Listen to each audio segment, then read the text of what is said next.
ಚಡಚಣ ತಾಲೂಕಿನ ಕೆಆರ್ಎಸ್ ಪಕ್ಷದ ನಗರ ಘಟಕದ ಅಧ್ಯಕ್ಷ ಅಣ್ಣಪ್ಪ ಪೂಜಾರಿ ಮತ್ತು ರೈತ ಸಂಘದ ಅಧ್ಯಕ್ಷ ದಯಾನಂದ ಕೋಳಿ ಇವರೆಲ್ಲರೂ ಸೇರಿಕೊಂಡು ಚಡಚಣ ತಾಲೂಕಿನಲ್ಲಿ ಕುಡಿಯುವ ನೀರಿನ ಸಮಸ್ಯೆ ಮತ್ತು ಕ್ಯಾನೆಲ್ಗಳಿಗೆ ನೀರು ಬರದೇ ಇದ್ದ ಕಾರಣ ಎಲ್ಲರೂ ಸೇರಿಕೊಂಡು ಪ್ರತಿಭಟನೆ.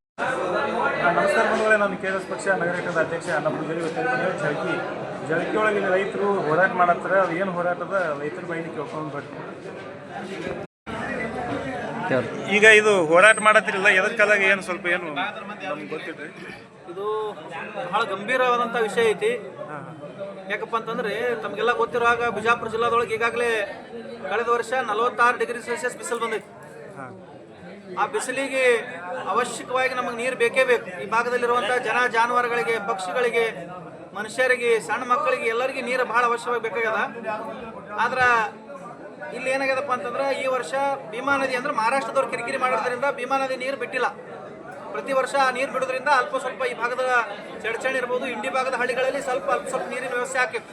ಆದ್ರೆ ಈ ವರ್ಷ ಏನಾಗಿದೆ, ಸಂಪೂರ್ಣ ಆ ನೀರು ಬರಲಾರದೆ ಈ ಭಾಗದಲ್ಲಿ ನೀರಿನ ಹಾಹಾಕಾರ ಉಂಟಾಗಿ ಹಲವಾರು ರೀತಿ ಸಮಸ್ಯೆ ಉಂಟಾಗಿದೆ.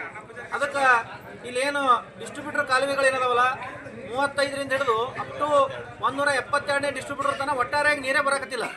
ಇಲ್ಲಿರುವಂಥ ಅಧಿಕಾರಿಗಳ ನಿರ್ಲಕ್ಷ್ಯ ಇರ್ಬೋದು, ಅದೇ ರೀತಿಯಾಗಿ ರೈತರ ಬಗ್ಗೆ ಇರುವಂಥ ಅಸಡ್ಡೆ ಇರ್ಬೋದು, ಇದೆಲ್ಲವನ್ನ ಮನಗಂಡು ಇವತ್ತಿನ ದಿನ ನಾವು ಈ ಒಂದು ಜಳಕಿಯಲ್ಲಿರುವಂಥ KBJNL ಕಚೇರಿ ಮುಂದೆ ಬೃಹತ್ ಒಂದು ಹೋರಾಟವನ್ನು ಹಮ್ಮಿಕೊಂಡಿವಿ. ಎಲ್ಲಿವರೆಗೆ ಈ ಅಧಿಕಾರಿಗಳು ರೈತರ ಪರವಾಗಿ ಕೆಲಸ ಮಾಡಂಗಿಲ್ಲ ಅಲ್ಲಿವರೆಗೂ ಕೂಡ ನಮ್ಮ ಹೋರಾಟ ಹಿಂತೆಗೆದುಕೊಳ್ಳೋ ಮಾತೇ ಇಲ್ಲ. ಆದಷ್ಟು ಬೇಗನೆ ಏನು ಈ ಕೊನೆಯ ಭಾಗದ ಕಟ್ಟ ಕಡೆಯ ರೈತನ ಹೊಲಕ್ಕೂ ಕೂಡ ಈ ನೀರಿನ ವ್ಯವಸ್ಥೆ ಆಗಬೇಕು. ಇಲ್ಲಪ್ಪ ಅಂತಂದ್ರೆ ಈ ಹೋರಾಟ ಇವತ್ತು ಪ್ರಾರಂಭವಾಗಿ ಕೇವಲ ಸಾಂಕೇತಿಕ ಒಂದು ದಿನದ ಹೋರಾಟ ಅಂತ ನಾವು ಪ್ರಾರಂಭ ಮಾಡಿವಿ.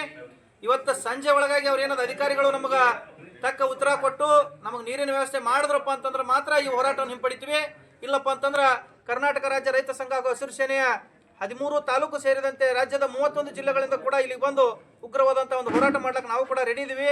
ಆದಷ್ಟು ಬೇಗನೆ ಇದಕ್ಕೆ ಸಂಬಂಧಪಟ್ಟಂತ ಡಬ್ಲ್ಯೂ ಇರ್ಬೋದು, AW ಇರ್ಬೋದು, ಯಾರೇ ಅಧಿಕಾರಿಗಳಿರ್ಬೋದು, ಆದಷ್ಟು ಬೇಗನೆ ಇಲ್ಲಿ ಬರಬೇಕು. ಬಂದು ಏನು ಕಟ್ಟ ಕಡೆಯ ಕಾಲುವೆ ಡಿಸ್ಟ್ರಿಬ್ಯೂಟರ್ ಕೂಡ ನೀರು ಹರಿಸ್ಬೇಕಂತೇಳಿ ಈ ಸಂದರ್ಭದಲ್ಲಿ ಆಗ್ರಹ ಮಾಡ್ತಾ ಇದೀವಿ.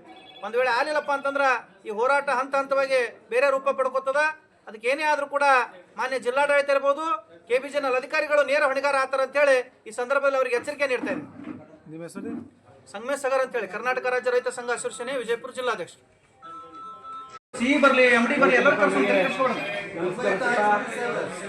ಏನು ಇದೇ ಮಾರ್ಚ್ 2ನೇ ತಾರೀಕು 3ನೇ ತಿಂಗಳಂದು ನಾವು ಜಿಲ್ಲಾಧಿಕಾರಿಗಳಿಗೆ ಮನವಿ ಕೂಡ ಕೊಟ್ಟು ಬಂದಿದ್ದೀವಿ. ಮತ್ತು ಅದೇ KBJNL ಆಫೀಸರ್ ಆದಂಥ ಮನೋಜ್ ಕುಮಾರ್ ಸರ್ ಇಲ್ಲಪ್ಪ ನಿಮಗೆ 11ನೇ ತಾರೀಕಿಗೆ ನೀರು ತಲುಪಿಸ್ತೇವೆ ಅಂತ ಹೇಳಿದರು. ಮತ್ತು ನಾವು ಕಾಲ್ ಮಾಡಿದಾಗ ಇಲ್ಲ ನಿಮ್ಗೆ 15ನೇ ತಾರೀಕಿಗೆ ನೀರು ಬಿಡ್ತೀವಿ ಅಂತ ಹೇಳಿದ್ರು.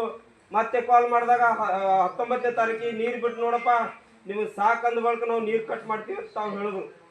ಮತ್ತು ಎಲ್ಲ ರೈತ ಮುಖಂಡರು ನಾವು ಸೇರಿದ ಬಳಿಕ ಸರ್ ನಮಗೆ ನೀರೇ ಇನ್ನೂ ಬಂದಿಲ್ಲ ಸರ್, ಹಾಗೆ ಒಂದೇ ದಿವ್ಸನಾಗೆ ಕಟ್ ಮಾಡ್ತೀವಿ. ಇಲ್ಲಪ್ಪ ಅಲ್ಲಿ ಮ್ಯಾಲೆ ಪಂಪ್ ಸೆಟ್ ಹಾಕ್ಯಾರ, ಅದಕ್ಕೆ ಎಲ್ಲ ಪಂಪ್ ಸೆಟ್ ತೆಗೆಸು, ಪಂಪ್ ಸೆಟ್ ನಾವು ತೆಗಿಸ್ಬೇಕತ್ರಿ.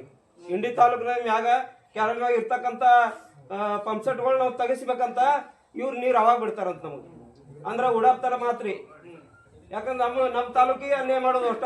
ಇಂಡಿ ತಾಲೂಕು, ಚಡಚಣ ತಾಲೂಕಿಗೆ ಅನ್ಯಾಯ. ಅತಿ ಹೆಚ್ಚು ಸಿಂದಗಿ ತಾಲೂಕು ಮತ್ತು ಇಂಡಿ ತಾಲೂಕಿಗೆ ನೀರು. ಯಾಕ ಅವ್ರಿಗೆ ಅಧಿಕಾರಿಗಳಿಂದ ಭಯ ಬರ್ತದೋ, ರಾಜಕಾರಣಿಗಳಿಂದ ಭಯ ಬರ್ತದೋ ನಮ್ಗೆ ಗೊತ್ತಿಲ್ಲ. ಆದ್ರೆ ನಮ್ಮ ತಾಲೂಕಿಗೆ ಅನ್ಯಾಯ ಆಗುತ್ತೆ. ಇದಕ್ಕೆ ನಾವು ಖಂಡನೆ ಮಾಡ್ತೀವಿ. ಎಲ್ಲ ರೈತರ ಮುಖಂಡರು ಸೇರಿ ಧರಣಿ ಸತ್ಯಾಗ್ರಹ ಮಾಡ್ತೀವಿ. ಮತ್ತೆ ನಾಳೆ ಜಾನುವಾರುಗಳು ಕೂಡ ತಂದು ಈ KBJNL ಆಫೀಸ್ ಎದುರುಗಡೆ ನಾವು ಕಟ್ತೀವಿ. ಎಲ್ಲ ರೈತರು ಇದಕ್ಕೆ ಪಾಲ್ಗೊಳ್ಬೇಕಂತ ನಾನು ಮಾತುಗಳನ್ನು ಮುಗಿಸ್ತೀನಿ. ನಮಸ್ಕಾರ.